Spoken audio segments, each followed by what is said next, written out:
Periodismo en primera persona es un programa que intenta ubicar al comunicador del otro lado del mostrador. El entrevistador siendo entrevistado. Periodismo en primera persona por BCN Radio. El invitado de hoy nació el 20 de abril de 1944 en San Pedro, provincia de Buenos Aires. Es conductor de radio y televisión, locutor nacional recibido en el ISER en el año 1968, con más de 50 años de trayectoria en los medios. En radio se inició en Belgrano y Argentina, luego pasó por Continental, Splendid, Mitre y Rivadavia. Fue director artístico de Radio La Red. En 1995 pasó a Radio del Plata, donde condujo Bravo 1030 y ¿Qué te parece? En 2009 volvió a Radio Continental y desde entonces conduce Bravo Continental, por el que recibió 4 Martín Fierro. En televisión trabajó en los 5 canales de aire a lo largo de su carrera. Debutó en La Campana de Cristal en Canal 13 y entre sus programas se cuentan Con ustedes, Siglo XX Cambalache, Fair Play y El Precio Justo. Condujo eventos y transmisiones especiales, entrega de premios Martín Fierro, transmisión de los premios Oscar, entre otros. A su vez, fue galardonado con el Premio Conex de Platino 1991 y el Premio Conex 2001 y 2017. En el año 2017 también obtuvo el Premio Fan TV a la trayectoria. En 2010 publicó su autobiografía Mi domicilio es el aire, 40 años de radio y televisión. Hoy viene a ser periodismo en primera persona, un verdadero símbolo de la conducción en radio y televisión. Bienvenido, Fernando Bravo, a BCN Radio. Bienvenido, Fernando Bravo. Muchísimas gracias por participar de esta charla con BCN Radio. Bueno, muchas gracias a ustedes por la invitación. No, en este 2020 tan particular, justo se cumplen 100 años de la radiofonía argentina, de aquellos locos de la azotea.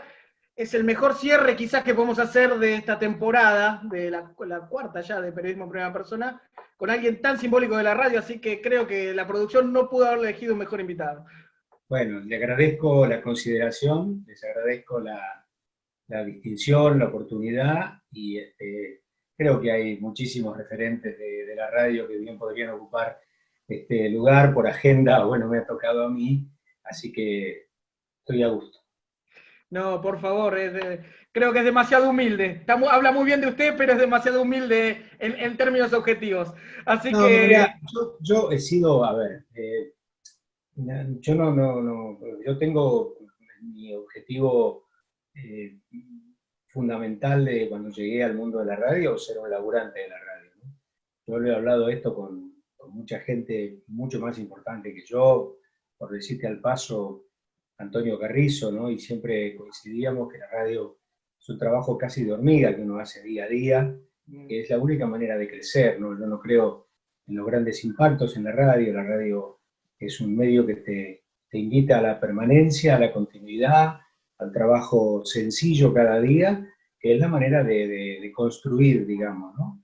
O un programa o una carrera, esto es distinto. Y esto es lo que yo he tenido, digamos, ¿no? Como tantos que han construido y construyen a diario una carrera radial haciendo un trabajo silencioso y haciendo un trabajo a conciencia cada día, ¿no? Como si uno de pronto supiese que el programa que tiene que abordar mañana es el último, pero también es el primero, ¿no? Ponerle todo lo que uno tiene que ponerle, de manera tal que yo me considero un laburante de la radio, no niego que he tenido suerte, que he tenido la oportunidad de trascender, tener un conocimiento importante de la gente, reconocimiento también en tal caso, pero digamos que me considero un trabajador de la radio. Y de eso se trata un poco, pero más de 50 años ya en la radio.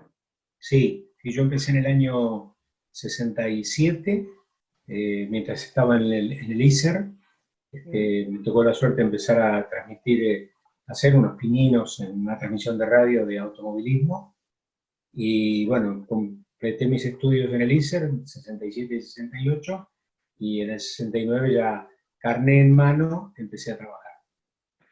Sí, humildemente BCN Radio, ahora estamos en formato audiovisual, a través de la plataforma Zoom, pero es un programa de radio inicialmente. Nos hubiese encantado que hubieses podido visitar el estudio, que está frente a la cúpula del Congreso, con una de las mejores vistas de la capital federal, pero las condiciones laborales, pandemia, mediante, no nos lo permitió. Nos readaptamos un poco, pero de todos modos vale un montón. Y quería preguntarte, Fernando, ¿conocías la biblioteca del Congreso de la Nación? Sí, he ido un par de veces a la biblioteca y he estado en algunos homenajes que han hecho algunos amigos en el Senado. Y bueno, ese ha sido... Y también, por qué no decirlo, he ido a despedir a algunos muertos célebres que han sido también, que encontraron la capilla ardiente en el Congreso de la Nación, ¿no? Un edificio realmente emblemático para la vida republicana del país. Exactamente. Bueno, usted está acostumbrado a hacer millones de entrevistas y estar del otro lado del mostrador, digamos, quizás uno de los mejores en la conducción, y manejar estas situaciones. Pero esta vez le va a tocar estar de aquel lado, que últimamente lo veo en una zona que está más acostumbrado, más reflexivo a dar entrevistas. Pero vamos a hacer un recorrido, el programa se trata de un breve recorrido de la vida, sobre todo enfocado del periodismo, desde el ejercicio, justamente del laburante de la profesión, digamos, en primera persona, y también el personaje que está detrás, que muchas veces no se conoce, digamos, en general se conoce mucho la faceta pública, pero poco el sujeto, la persona que construye esa faceta, que sustenta esa faceta pública, así que de eso se trata. No, no va a doler, va a ser lindo. ¿Se anima? Sí, sí, estoy acá porque me animo, sí, claro. Entonces vamos a comenzar por San Pedro, digamos, ¿podemos decir su lugar en el mundo? Sí, seguro, seguro, seguro. Seguro es mi lugar en el mundo. San Pedro es la ciudad que me vio nacer, que me formó de adolescente, mi viejo, mi vieja, mis amigos, el club náutico, el Barbuti, y bueno, mis colegios primarios y secundarios transcurrieron allí, y mis primeros pasos en esta profesión también allí, producto de que comencé a trabajar en una propaladora, en una red de altoparlantes que estaba en el pueblo, y con un carrito andábamos por la calle de la ciudad también haciendo publicidad de alguna tienda, algún baile, alguna kermés, algún espectáculo deportivo, en fin, variopinto el panorama, digamos, de lo que ofrecíamos a través de esas publicidades. Y ahí uno comienza, digamos, a tomarle un poquitito de sabor al micrófono. Participé también de un conjunto folclórico, cantando, y también una peña folclórica bailando, y con eso hice teatro, con eso fui rompiendo un poco el miedo escénico, ¿no? Desde chico, así que, qué sé yo, después cuando ya empecé con esta tarea de locutor, un poco los actos del colegio yo era el presentador, en el club donde iba también, así que bueno, todo eso fue contribuyendo a que uno pudiera comenzar a saber que eso es lo importante, con 15, 16, 17 años, que eso es lo que le gustaba y eso es lo que le gustaba hacer, ¿no? Más allá de, obviamente, como oyente, la fantasía que te despierta ser oyente de radio, ¿no? Y en algún lugar o en algún momento querer estar detrás de todo eso, ¿no?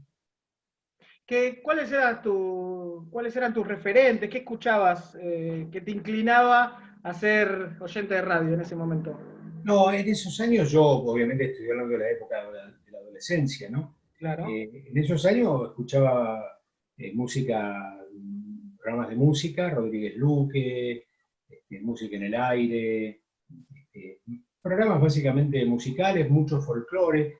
Había buenos programas de folclore donde venían, qué sé yo, los chachaleros, los fronterizos a cantar en vivo, en las radios de Buenos Aires, Radio El Mundo, y eso, digamos que despertaba el interés.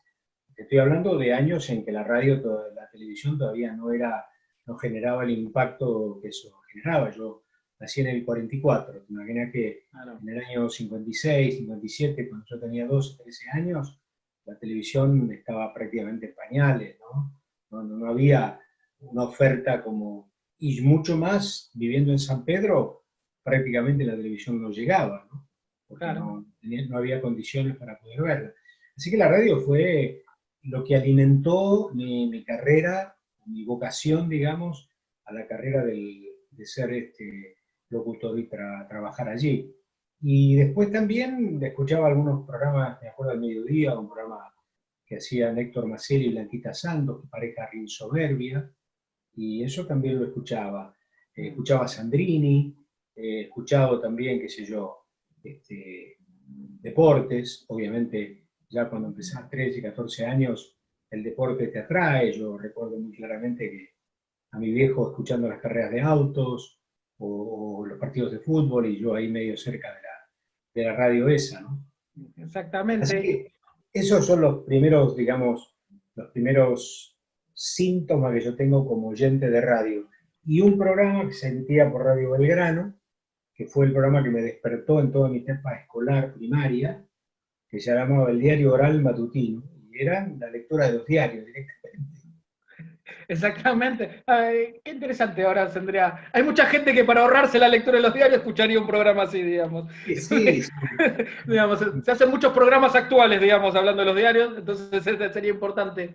Y hoy por hoy los diarios son la base de casi todos los programas matinales. Exactamente. Es muy curioso lo que pasa, porque desde mi punto de vista, ¿no?, y mi observación como profesional, los programas matinales, salvo cuando le colocan alguna opinión personal, pero muchas veces trabajan sobre los diarios de la mañana que fueron hechos en la tarde anterior. Claro. Los cierres, algunos cierres se demoran con grandes acontecimientos, pero en general. Sí, pero es raro, es raro. Exactamente. Y justamente recién hablaba de la escuela. Sí. ¿Fernando Bravo era un buen alumno? Si yo sé, o era ahora No, medio rebelde, aplicado, o no, fue un buen alumno. siempre estudié para zafar. Nunca me descollé, digamos, como un gran estudiante. Yo siempre digo, medio en broma, pero también medio en serio, que para hacer Siglo XX Cambalache, un programa que hice con Tete Costaró, yo Clásico, estudié, ya. ahí estudié mucho más de todo lo que estudié en el secundario. Porque era un programa exigente, era un programa que te comprometía con la información, y sobre todo con la información histórica, ¿no?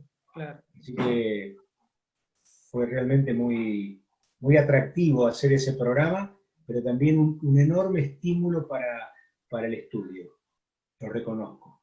Me imagino un gran enriquecimiento intelectual que significó. Sí, sí, Sí. sí, sin duda. Que es parte de la profesión, le ha permitido tanto cultural, intelectualmente, estar siempre como en el roce permanente, de estar Bueno, estimulado, como decía, y aprendiendo todos los días. lo que pasa es que esta profesión, de la misma manera que te enseña, pero también te exige, porque uno no puede perder el paso, ¿no? Y uno no puede aparecer, digamos, como un distraído, con falta de información, en fin, con las cosas que rozan la vida nuestra de cada día, uno tiene que estar enterado. Entonces, para no perder este ayornamiento natural que uno debe tener con la profesión, necesita estar informado y necesita estar con las noticias de hoy. Y también no desconocer el ayer, ¿no?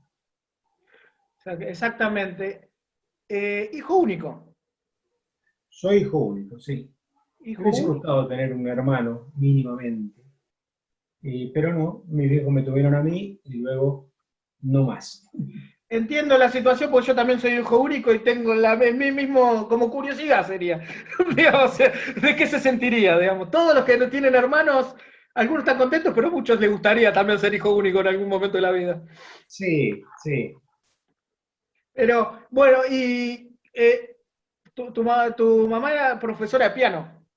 Mamá era profesora de piano, sí. De Mamá ahí fue profesora. vino el gusto por lo artístico, por la parte folclórica. Mirá, mi mamá no tocaba folclore, mi mamá tocaba tango, porque había, inclusive de joven, había sido pianista de la orquesta de tango en San Pedro. Ah, Así que mi vieja tocaba tango, ¿no? Pero a mí me gustó mucho la música desde siempre, ¿no? O bien por escucharla por radio, pero siempre me gustó mucho la música. Y el folclore creo que es el género que más me gusta. Sí. exactamente. Y tu papá era vendedor de autos. Mi viejo era vendedor de autos, fue histórico vendedor de autos en San Pedro, tuvo una estación de servicio donde yo me crié, y después trabajó en una concesionaria de autos durante prácticamente toda la vida, ha vendido de todo, tractores, camiones, autos, pickups, de todo, de todo. Pero a mí no me gustó, fue un rubro que no me gustó, el medio de autos.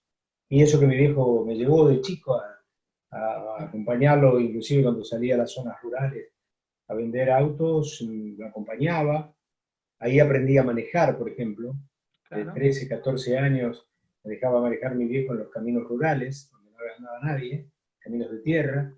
Y ahí yo fui agarrando confianza, digamos, y después ya manejé en la ciudad cuando tenía la edad permitida. Exactamente. Podemos decir, yo cada vez que hablas de ese momento siempre veo que tenés como un recuerdo muy feliz de esa etapa. Sí, yo fui un pibe feliz porque, fíjate vos que yo viví en una casa muy chiquita, donde no había patio, nada. Así que yo pasé como patio, digamos, en la estación de servicio de mi papá. Así que tenía ahí una gran... Y después ya cuando a los 7, 8 años, yo tenía ya bicicleta, así que andaba por el barrio, en mi pueblo, andaba en San Pedro, andaba... Eso que nosotros vivíamos en el centro, que era una calle un poco transitada, además mi viejo, estación de servicio, autos que se movían y qué sé yo, pero yo andaba en bicicleta, andaba... Así que tuve mucha libertad. Y eso, digamos, yo no sé si un pibe acá hoy a los 10 años, 11 años, tiene la libertad que yo tuve, ¿no? Y eso se traduce en una felicidad muy fuerte, ¿no? Y además de eso, ya un poco a los 11 años ya iba al Club de la Ribera en un auto, iba solo, me manejaba con absoluta libertad yo. ¿Vos pudiste criar más allá de las diferencias de contexto a tus hijos de esa forma? Más que libertad, la Mira, autonomía, digamos, sería la sí, palabra. sí, yo los he empujado a que mis hijos sean independientes y creo que lo fueron. Y Mm, ahora son muy independientes, pero obviamente nacer y crecer en una ciudad como Buenos Aires es sin duda alguna diferente, ya con modelos de educación distintos. Yo, por ejemplo, no tuve jardín de infantes, fui directamente al colegio primario, ni siquiera tuve primero inferior, fui al primero superior. Aprendí a leer y escribir con una maestra particular a la vuelta de mi casa, porque mi mamá exactamente. decía que era muy chiquito para ir al primero inferior. Miren, los tiempos, digamos, así, cosas así que, ¿cómo cambió? Porque ahora los Sí, jardines son cada vez más pequeños, por las necesidades incluso sí, laborales, sí, digamos, en ese... sí. Pero mis chicos no, mis chicos creo que crecieron con libertad y hoy por hoy ostentan una libertad importante. Mm. Ninguno se dedicó al rubro, a los medios. No, no. Estuvieron rozando. Bueno, Natalia, la más grande, canta. Tiene un grupo de música country y canta. Sí. Esa tiene un poquitito más de inclinación artística.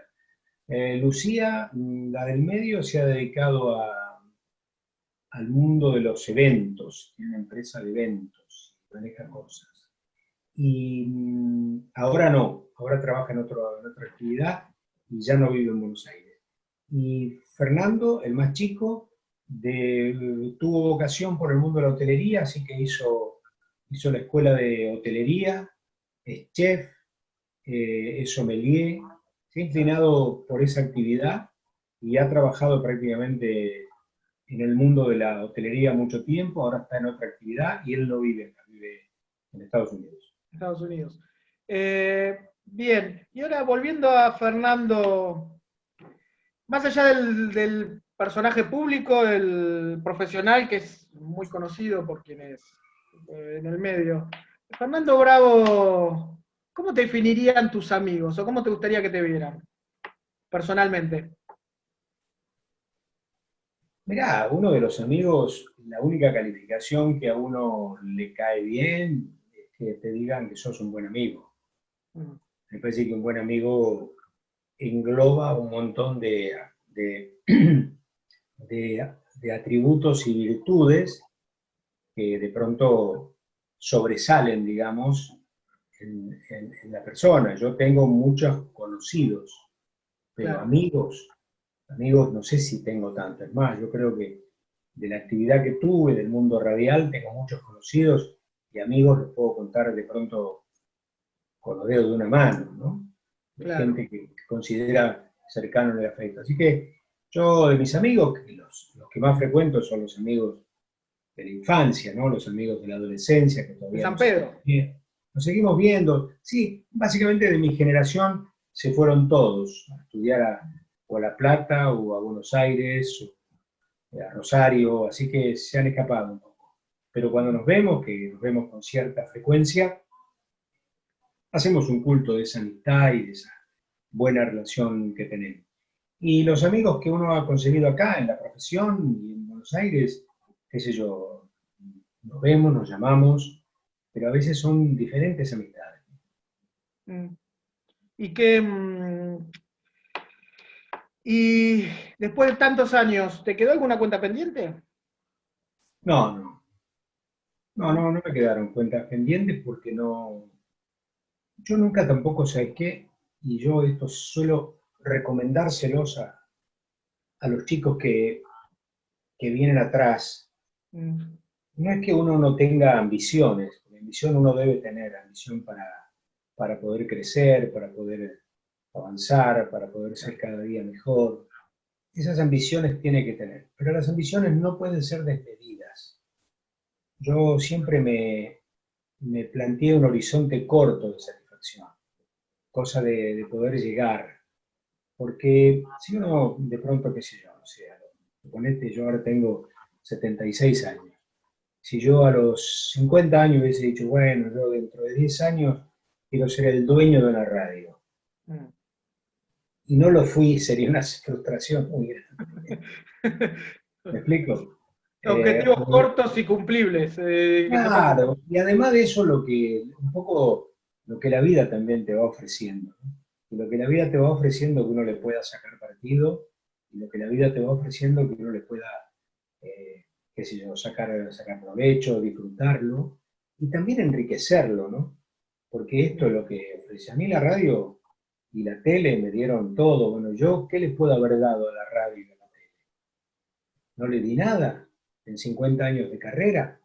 Y qué sé yo, las generaciones futuras a lo mejor dirán, sí, mirá, yo me acuerdo que fulano de tal hacía el laburo de esta manera. Bueno, si eso es lo que dejamos como legado, está bien. Antonio Carrizo siempre lo decía, ¿no?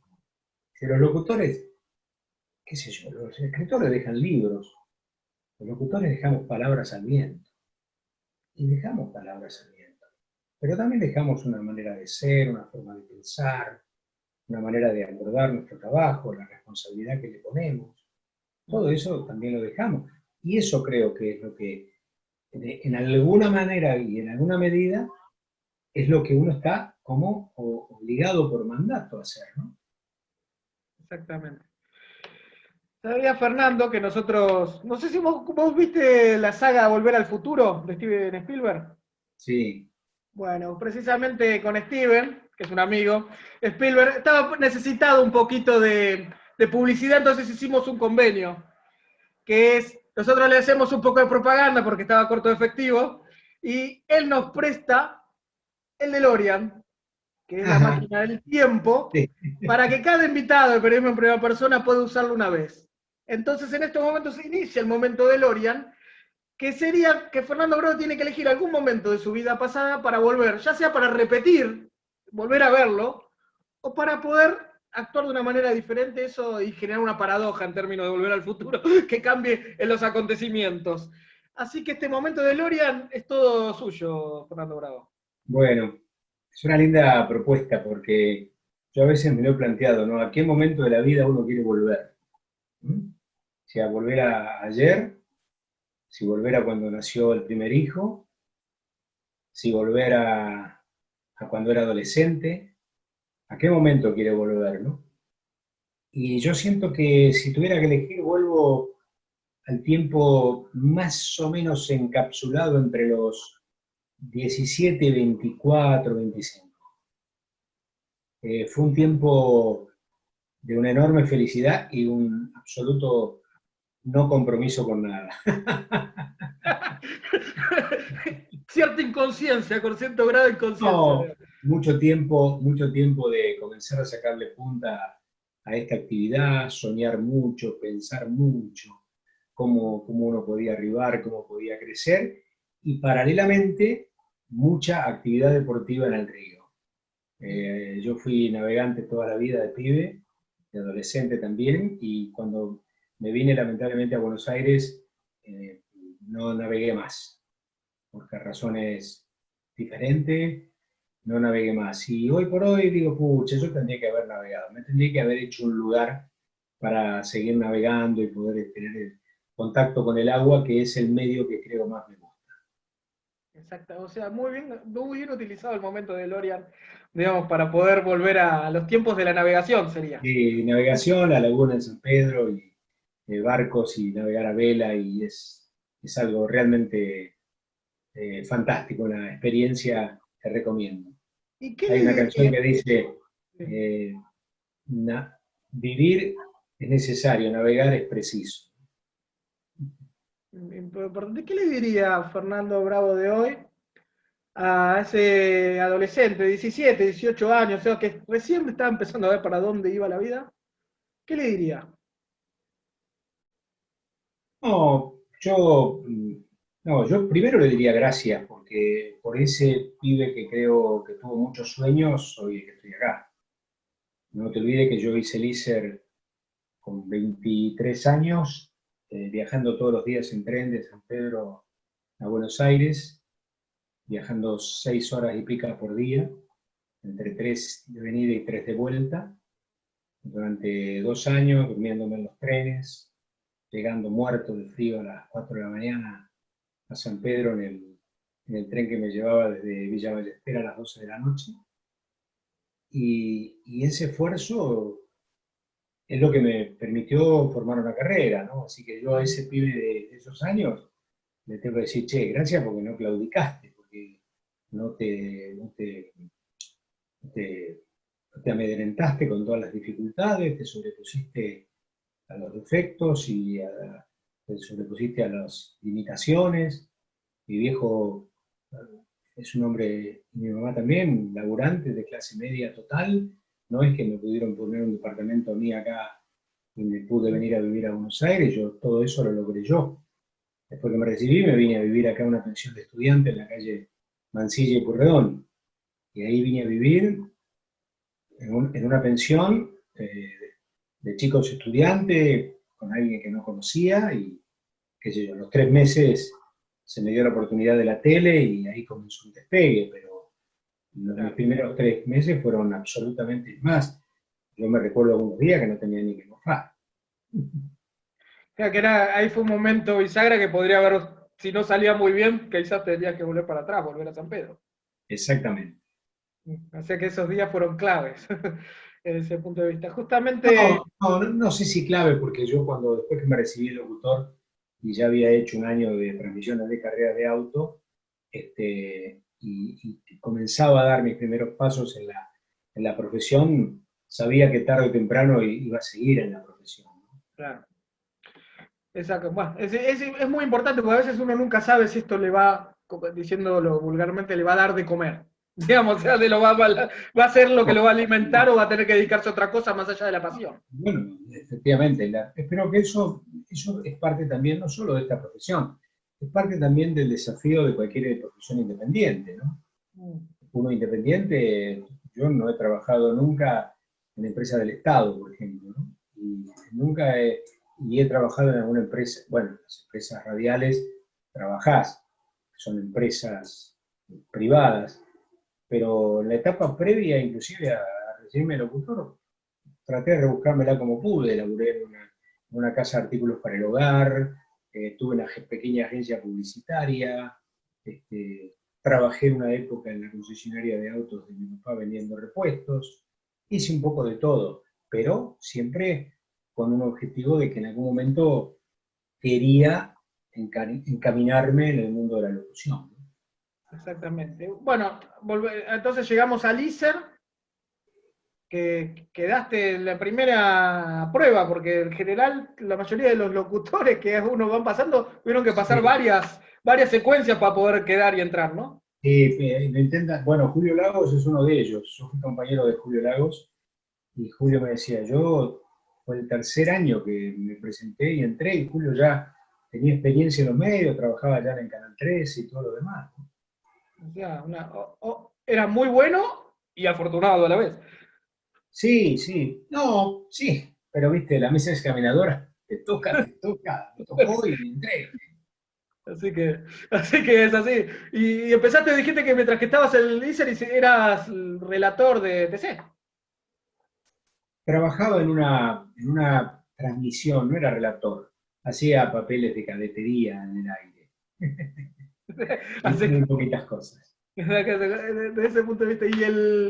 Y en realidad tu debut televisivo no fue como locutor, sino fue como en el grupo folclórico, con los montoneros. Sí. Exactamente. Estudiaste ciencias económicas, que un rato, Sí, y antes abandoné, de... abandoné en el año, vine un año solamente, estudié ciencia económica, no era lo mío. ¿Qué, licenciatura o administración? No, no, no, contaduría, Conta- contaduría. ¿Qué contador nos prohibió la Menos locución? mal, menos mal, menos mal. Exactamente. Y entonces te recibiste en el ISER y rápidamente entraste a los medios. Sí, yo me recibí en el año 68 y en el 69 me vine a vivir a Buenos Aires, ¿Sí? pero ya había hecho 2 años trabajando en ese equipo deportivo. ¿Mm? Y bueno, y ahí vine a Buenos Aires de nuevo a probar suerte, a ver qué pasaba. Y al poco tiempo apareció un casting en Canal 13 y fui, entré y me presenté y me dijeron. ¿Qué fue la campana de cristal? Y ahí debuté en la campana, sí. En la campana de cristal, que estaba reemplazando a un tal Cacho Fontana o trabajando con Ahí en él. tal campana, sí. Cuéntala, que no, Lo no, uno que recién iniciaba. lo reemplazamos entre 5, ¿no? Larrea, Longo, Simons, Lagos y yo. Exactamente. Mire, solo los nombres que entraron ya son todos hicieron historia. Sí, en Digamos. realidad Héctor, Longo y Julio ya estaban en el canal. Claro, Los que entramos fueron Leonardo y yo. exactamente. Y a partir de ahí no paraste. Para algún desprevenido tienes una carrera, hablaste de la radio, pero también en la televisión, pasaste por 5 canales. Sí, sí, he hecho afortunadamente todos los canales, algún tiempo más en uno, en otro.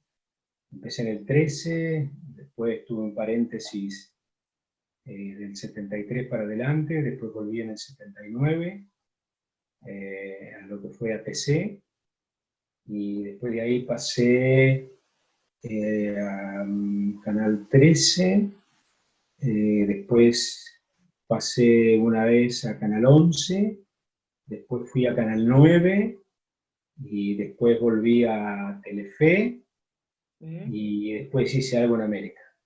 Exactamente. Pero más allá, participaste en decenas de programas de radio, muchos que fueron muy famosos, y de televisión. Para no repasarlos a todos, que son muchos, te quiero preguntar a vos, ¿cuáles elegí, 2 o 3 o por qué, te marcaron como momento bisagra en tu carrera así televisiva, de radial? Bueno, Alta Tensión, el primero que hice, me dio mucha popularidad entre la gente joven. Claro. Yo no, en fin, no era un muchacho vinculado, por ejemplo, como Beto Badía, a la difusión de música. Entonces eso me vinculó a una audiencia muy grande de gente joven, digamos, ¿no? Paralelamente a eso, yo hacía un programa de 5 horas de música que se llamaba Alta Tensión, precisamente, ¿no? Así que ese Los que programa, son un poco más grandes lo vieron en Gasoleros, siempre el protagonista lo evocaba, que era Panigasi, que sí, era Juan Panigasi, Delgado. Sí, Panigasi decía que había sido de alta tensión. Y, exactamente. y bueno, después de eso, después de alta tensión y todo lo demás, creo que hay otros programas que me marcaron. Un programa que se llamó 20 Mujeres también me marcó. El nacimiento A la vuelta de la democracia. de la democracia en el 83 fue muy bueno. Otro que hice con Néstor Ibarra en Canal 13, que llamó Con Ustedes, también fue un programa creo que bueno, desde el punto de vista televisivo, ¿no? Sí. Después he hecho entretenimiento, hice Fair Play, hice El Precio Justo, un programa que ahora después se reactualizó con Lizzie Tagliani hace poquito. Y Y después, bueno, no puedo dejar de olvidar la campana. La campana fue la piedra basal, digamos, de un trabajo importante, ¿no? Y después siglo XX creo que fue un programa que a mí me prestigió mucho y yo hubiese pagado para hacerlo, ¿no? Siempre decimos con Tete que fue un programa que nos dio tantas, pero tantas satisfacciones, tantas, y hoy por hoy, digamos, hoy por hoy la gente todavía me lo recuerda en la calle, me dice, qué bueno sería que volvieran con ese programa, qué sé yo. Pero el tiempo pasa. Exactamente, ya estaríamos en décadas, ya en 20 años del siglo XXI, pero creo que hasta por el formato que tenía en aquel momento y por el desarrollo de archivo que hay hoy, sería hasta una oportunidad de hacer un programa similar, aunque se llame distinto, interesante. Porque en ese momento Sí. había poco archivo, no era tan fácil No, para nada. Ese consumir los programa hechos históricos, televisivamente hablando. fue hecho con mucha pasión, mucha dedicación y obviamente con muchísimo, pero muchísimo trabajo de investigación y de recolectar material que no se sabía de dónde aparecía. Era fantástico, realmente, fantástico.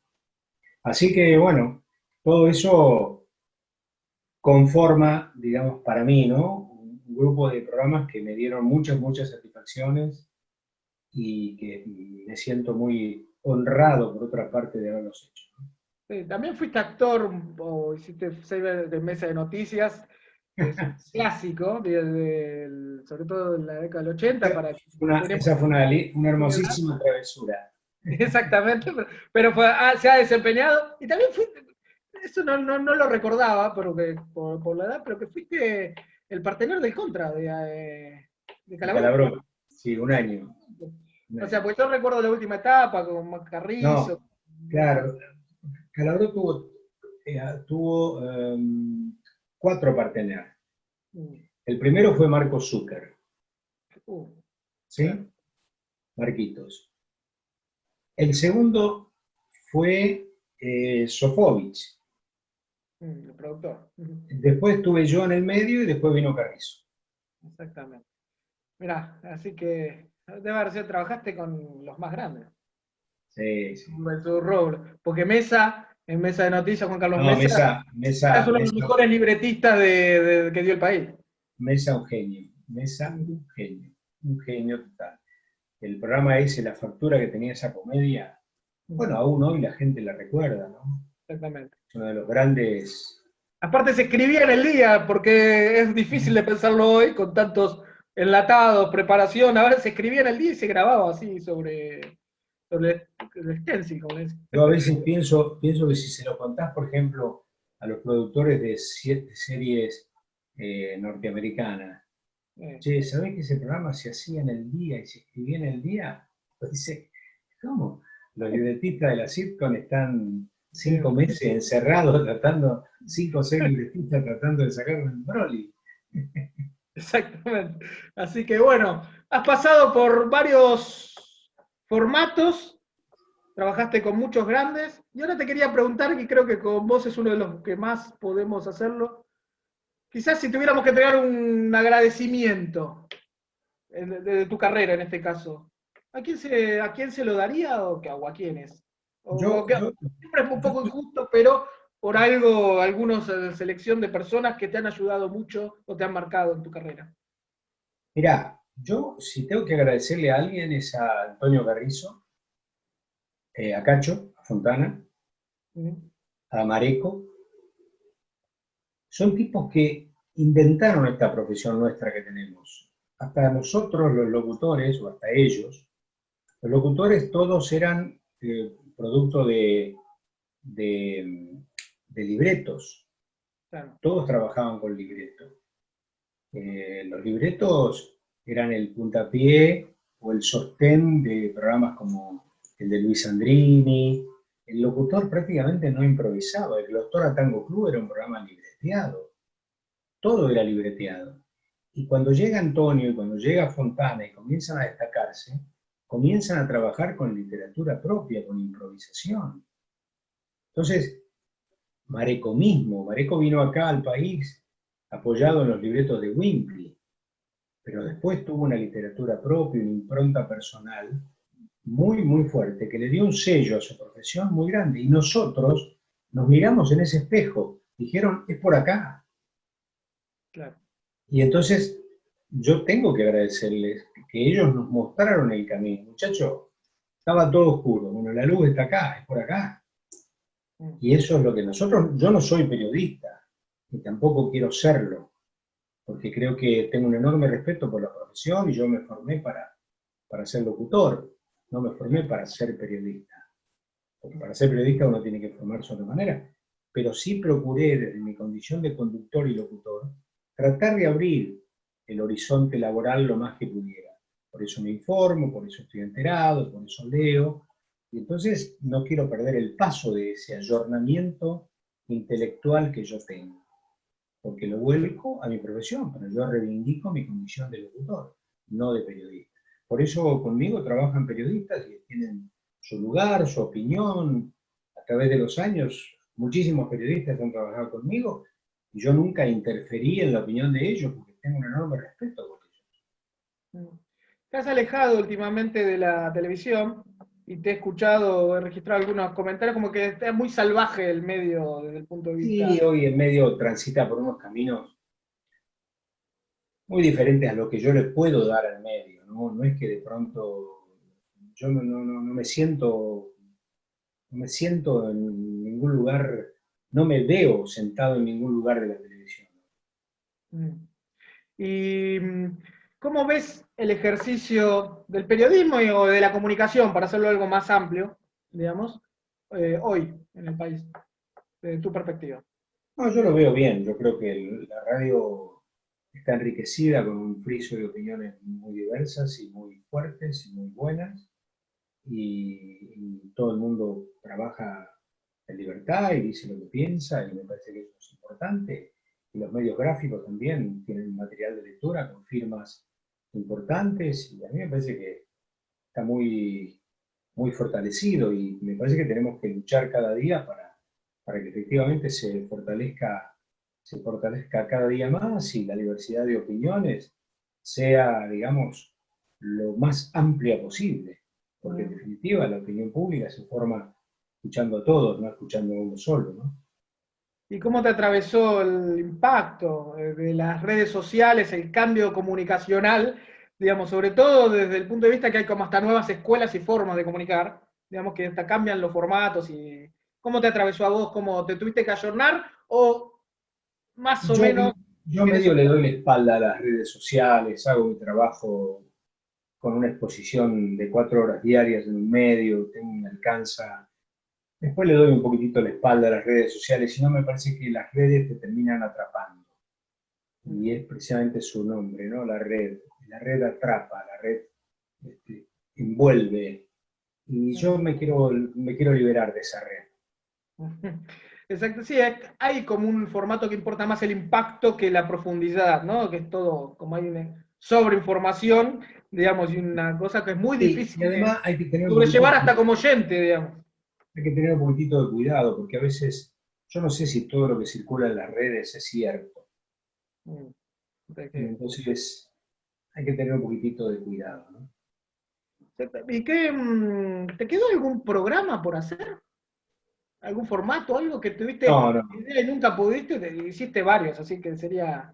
No tengo, como te dije antes, no tengo asignaturas pendientes, ¿no? Yo estoy medio como en el punto de equilibrio en retirarme o no retirarme, pero qué sé yo, ya está. ¿Imaginás el retiro? ¿El día después? ¿El día sin ir a la radio o sin hacer la radio? Mirá, en mi cabeza pasa así, pasa. ¿Cuándo será? No lo sé. Que está próximo, sí lo sé. Pero cómo será, no lo sé. Este formato de pandemia y todo lo que socialmente trajo para cada uno, ¿acercó eso o en realidad te dio otra mirada? No, eso lo que me dio una enseñanza de que la radio la puedo hacer también de mi casa. Yo en este lugar donde estoy sentado ahora, estuve 8 meses haciendo un programa de radio. O sea, podría ser una sobrevida de la carrera, digamos. tranquilamente. Tengo acá en un bolso el equipo que me dio la radio, que me enchufo y salgo. Pero, ¿qué quiero decirte con esto? Quiero decirte que esa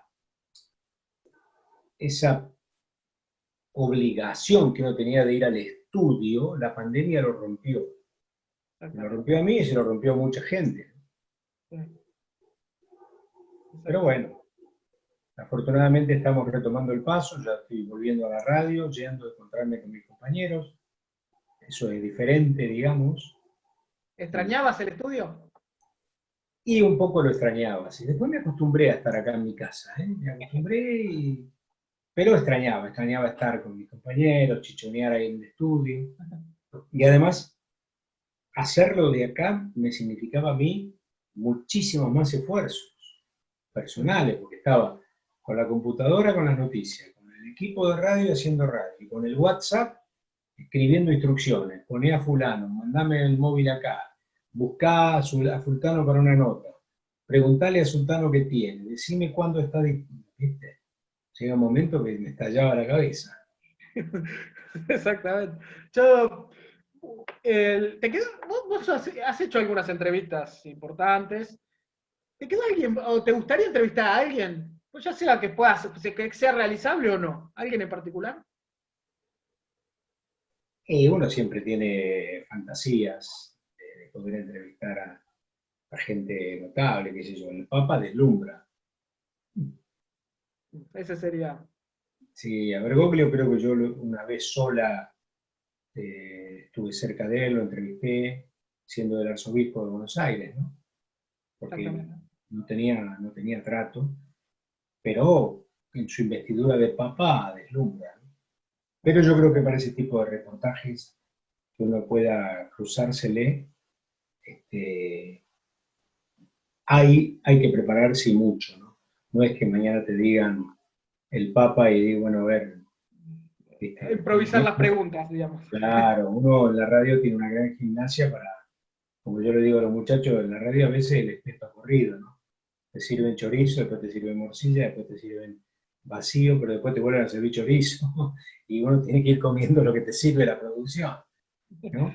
Y en cambio, ese es un plato fuerte, digamos, ¿no? Una mina que a mí me gusta mucho, mucho, mucho, mucho es Angela Merkel. Me parece una mina muy interesante, una mujer que uno le podría llegar a interesar reportear, ¿no?